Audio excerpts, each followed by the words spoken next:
It was early morning at Arlington National Cemetery. Mist hung low, clinging to marble headstones like breath held too long. Flags rested at half-mast, barely fluttering in the windless air. The quiet was sacred, broken only by the steady sound of boots crunching over wet gravel. General Maya Carter stood alone at the head of the grave, back straight, hands folded behind her. Her uniform was spotless. Medals lined her chest like a silent history. Her eyes stayed locked on the casket, unmoving even as others approached. Mourners arrived in slow, solemn lines. Family, friends, soldiers. No one spoke louder than a whisper. The smell of rain lingered, sharp and clean. Then came the sound that cracked the air like a whip. Tires screeching. A patrol car swerved into the lot. Officer Brad Harper stepped out. His uniform looked rushed, his face tight with something unspoken. Eyes darted, jaw clenched. He walked straight toward the crowd, ignoring protocol, his badge catching the morning light. "Ma'am," he said, voice sharp, "you can't be here." General Carter turned slightly. Her eyes met his without flinching. Calm, measured. "This is a military funeral. I was invited." Harper's lips curled, barely hiding a sneer. "Not by me." People watched. A few pulled out phones. The silence was no longer peaceful. It was loaded. Carter didn't move. "You're out of line, officer." He stepped closer. "You think a uniform makes you above the law?" "No," she said. "It means I know how to uphold it." His hand dropped to his holster. "You take one more step." Harper's voice rose, cracking. Gasps. A child began to cry. Someone whispered, "Is he serious?" Carter didn't blink. "Do it," she said. "But know this, that's not just a flag behind me. It's a witness." Harper pulled the gun. Everything froze. Gasps rippled through the crowd. No one moved, no one breathed. General Carter stared down the barrel of the gun. Her voice was steady. "You're pointing that at a decorated officer in uniform in front of witnesses." Harper's hand trembled. His finger hovered over the trigger. From the crowd, a young soldier stepped forward. Private Daniel Reyes, barely 20, nervous but resolute. "Sir," he said to Harper, "please, lower your weapon. She outranks everyone here," I said. "Back off," Harper barked, eyes wild now. Another man stepped forward, older, civilian clothes, but with the bearing of someone who'd worn a uniform once. "She served this country with honor. You don't get to erase that because you're scared." Harper's grip faltered. Carter's voice broke through again. Calm, clear. "Put it down, officer. You're standing in a place built to remember sacrifice. Don't let this moment define you." Harper looked around, eyes on him, phones recording, whispers turning into murmurs. He took a step back. The gun wavered, then slowly lowered. Just then, a black SUV pulled up. Military police stepped out, stern, silent. One of them, Captain Olivia Mills, approached with authority and no hesitation. "You got the call," she said, eyes on Harper. "Drop your weapon, hands where I can see them." Harper hesitated. Mills didn't blink. "Now." Reluctantly, Harper placed the gun on the ground, raised his hands. Silence returned, heavy and thick. General Carter exhaled slowly. Not relief, control. Mills turned to Carter. "Are you all right, ma'am?" Carter nodded. "He needs to be held accountable, not just for me, but for every name on these headstones." Mills nodded once. "Understood." Harper was cuffed. He didn't resist, but his eyes burned with something cold. As he was led away, he muttered, "This isn't over." Carter watched him go. "It just might be," she said softly. The funeral resumed, but the silence now was different. Heavier, sharper. No one would forget what happened. By nightfall, the footage had gone viral. Every news station ran the headline, Officer points gun at black general during military funeral. Clips showed Harper's shaking hands, Carter's steady voice, the crowd's disbelief. Cable anchors argued, pundits debated, social media exploded. Some voices called it what it was, racism, plain and brutal. Others tried to spin it. He was under stress. He didn't recognize her rank. But the uniform didn't lie. The medals didn't lie. The moment didn't lie. At her home, General Carter sat on her porch, lit only by the dim glow of a porch light. Her jacket was off now. Just a woman, tired, still and silent. A reporter stood at her gate. "General Carter, do you want to comment?" She didn't answer right away. Then, calmly, "There's nothing to explain. The world saw it." The reporter tried again. "What do you want to happen now?"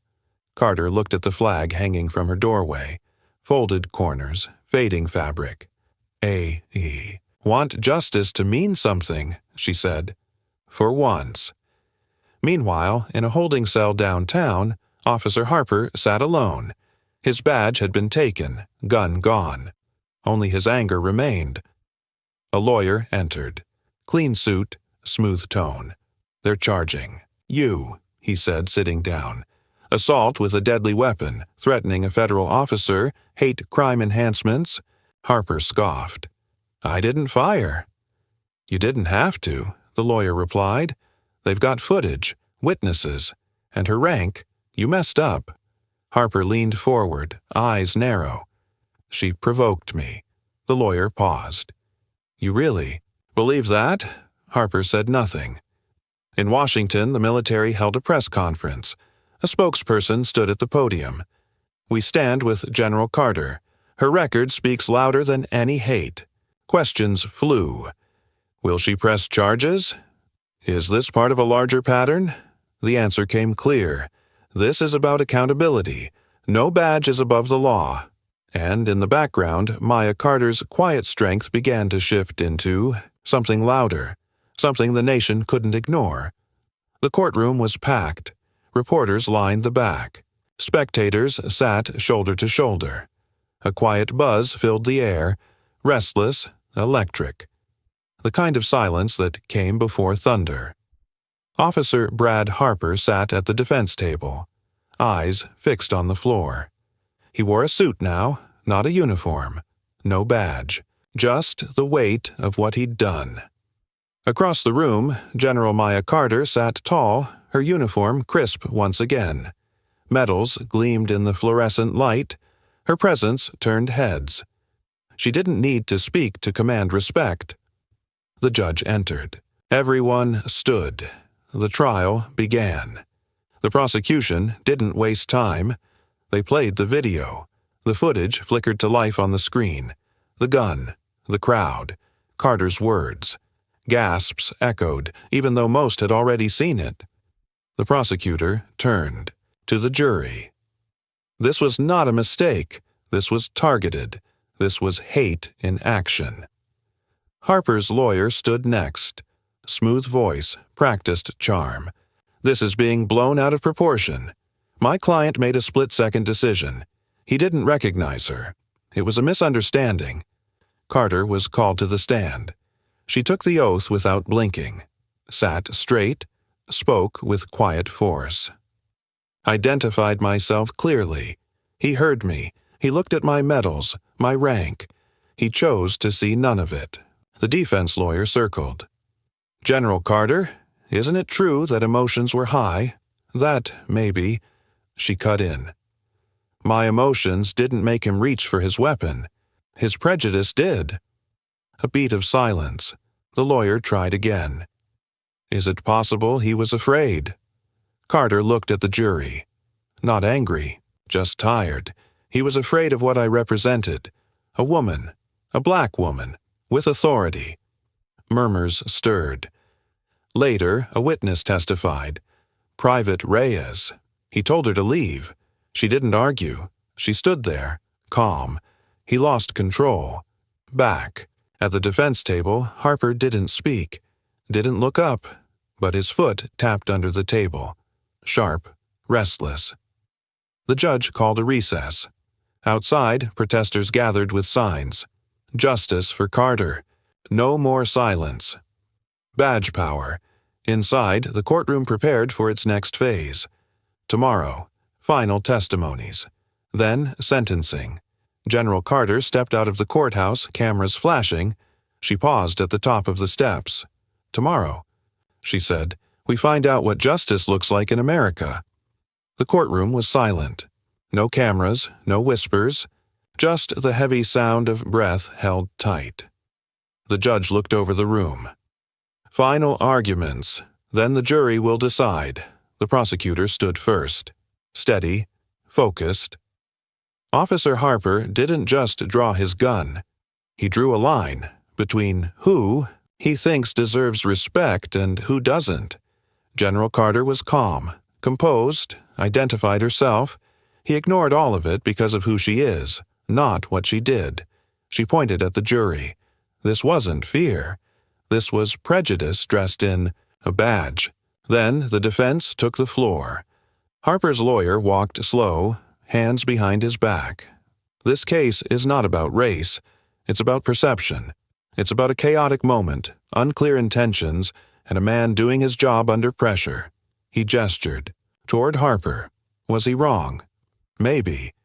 But was it criminal? That's for you to decide. No apology, no remorse. The jury was dismissed. Deliberation began. Hours passed. Outside, the courthouse steps filled with people. Reporters, veterans, students, families. Signs. Chants. Silence. Inside, General Carter waited alone in the hallway. Hands clasped, eyes closed. A janitor walked by and paused. "Ma'am," he said, voice low. "However this ends." "Thank you." She nodded, smiled faintly. "We keep standing, no matter what." Back in the jury room, the mood was tense. "He drew on her at a funeral," one juror said. "That's not pressure, that's a choice." Another added, "If she had been white, would he have done it?" No one answered, but the silence said enough. By sunset, the jury returned. The courtroom filled again. Harper sat upright now, jaw tight. Carter remained calm, unmoved. The judge asked, "Has the jury reached a verdict?" A woman stood. "We have, Your Honor." The envelope was handed over. The judge unfolded the paper, read, then looked up. In the matter of assault with a deadly weapon, threatening a federal officer and aggravated hate crime, how do you find the defendant? The juror took a breath. "We find the defendant. Guilty on all counts." Gasps. Then silence. Harper's face collapsed. Shock, then rage. He turned to Carter, eyes narrowed, lips moving, but no sound. Carter didn't react. Didn't smile. Just breathed in deep. Her posture never broke. The gavel struck once. "Sentencing tomorrow," the judge said. Court adjourned. Outside, the crowd erupted. Some cheered. Others cried. All stood together. Inside, Carter walked down the steps, alone at first. Then someone joined her. Private Reyes. He didn't say anything, just walked beside her. She glanced at him. "It's not about revenge. It's about making sure it doesn't happen again." The courtroom felt colder the next morning. No buzz, no chatter, just a quiet wait. A sense that something final was coming. Officer Harper entered in handcuffs. No suit, no badge, just prison gray. His eyes darted across the room, searching for sympathy. He found none. General Carter was already seated, still in uniform, still calm. The judge entered. "This court is here to deliver sentencing." He looked at Harper. "You were given power, Officer Harper. You chose to misuse it.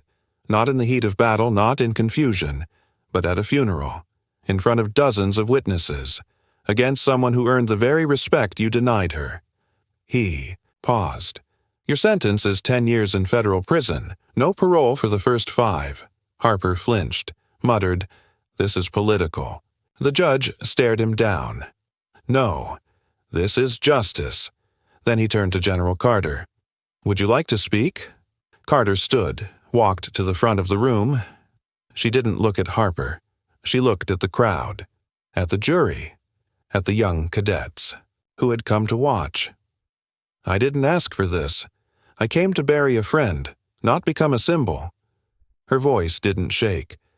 "But what happened to me happens in quiet corners, behind closed doors, every day. I just had a uniform on, a rank, and even that wasn't enough."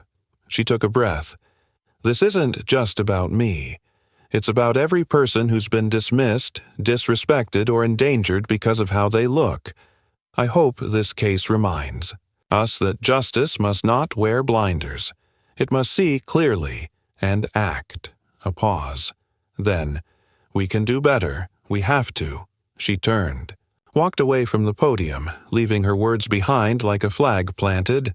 Outside, reporters swarmed. She gave no speeches, just walked to her car. Reyes was there again. He opened the door. "You think anything really changes?" he asked quietly. Carter looked back at the courthouse.